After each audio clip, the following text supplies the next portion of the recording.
We're going to mix it all up. We'll talk about drugs, any homosexual experiences. Oh, okay. Then we'll go on to music, and then we'll finish with the fun. Yeah. Done.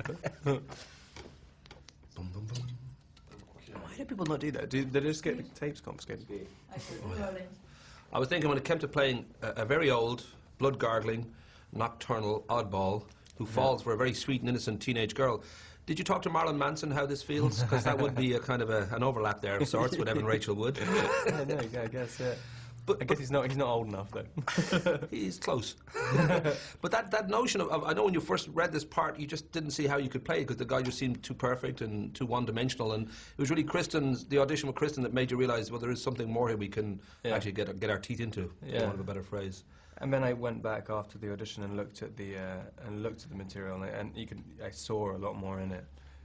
Mainly, I was just scared of the physical aspect of it because he had a six-pack and I didn't, and that was literally that was it. That was why I thought I couldn't do it.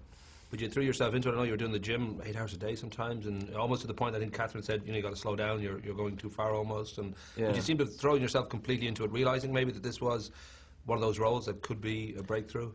Yeah, I just thought. I didn't realise it was going to be like this big, but I thought what I was really thinking was,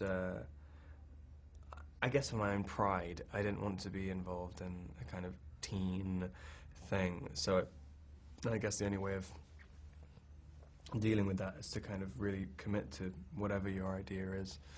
And so yeah, I was just thinking, how can I not look like an idiot? And so I tried to do everything I could. Well, everybody will be aware at this stage, it's been a huge phenomenon in the States. 35.7 million on its opening day, over 69 million over the weekend that it opened. Thousands of screaming girls all over you. So I don't know whether, even though you've had some kind of fame with playing Cedric Diggory in the Harry Potter movies, I don't know how real fame has been treating you, whether it's been all good or whether it's a little bit too surreal. It's weird. I don't go out of my house much, so I don't really notice too many things. It's weird, like paparazzi stuff is weird. I mean, it's a really strange thing to get your head around. But, I mean, it's so new still that I can't really exactly be jaded by it. But it does, I'm kind of prone to paranoia anyway. And so, like, when it is actually real, like, it's kind of, like, that kind of drives you a little bit nuts. When you've got, like, motorbikes following you, it's like, okay. Don't get out and kill someone. Well, we should mention that Stephanie Meyer is the author of these Twilight books, and there's been 4, and they've been, as I say, huge in America, and they're probably going to be huge now around the rest of the world because of this film. But she's a Mormon, and therefore, I mean, the idea of abstinence is quite a strong, belief for her, and it's kind of handy then that her characters have this problem that they really just can't jump on each other's bones because they might just, rip each other apart. So I don't know, for you, being the method actor that you are, you obviously believe in abstinence then as well because it's part of your character. Absolutely, yeah. You're saving yourself for that right woman. I'm a Catholic as well. I mean, I completely believe in Double that. reason.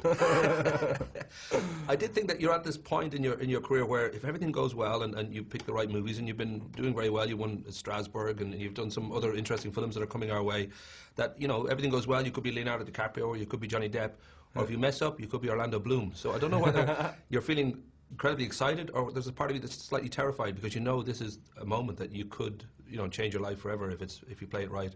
Yeah, it's terrifying because I mean the way the industry's changed as well. So you can't wait 5 years to do your next job. I mean, you literally have the heat to actually get films financed for about a week now. I mean, it's like ridiculous. So if you don't find the right job, I mean, you've really got to like think quick in doing your next job, and if you want to capitalize on something's success. It's weird. It feels like it should open up options, but really, it kind of narrows them down because you have way more to lose. I mean, when you have nothing to lose, it's great. Like when you just do anything you get, and then you can take risks. It doesn't matter.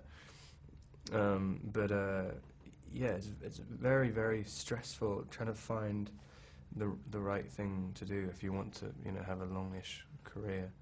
But you are happy, right? Because it's a good time in your life. I'm sure you're tired and you're getting dragged around the world to do all these interviews, but I'm guessing you're a happy man right now. Well, yeah, I was very happy how well it did, yeah. I mean, it's just nice, when there's so many in work-related stuff. I mean, it's nice to be on a, I guess, relatively level playing field with other people because, a lot of the time you can do an audition and, you can do it well and people just say, you know, you're not famous enough, you're not commercially viable enough to do the movie.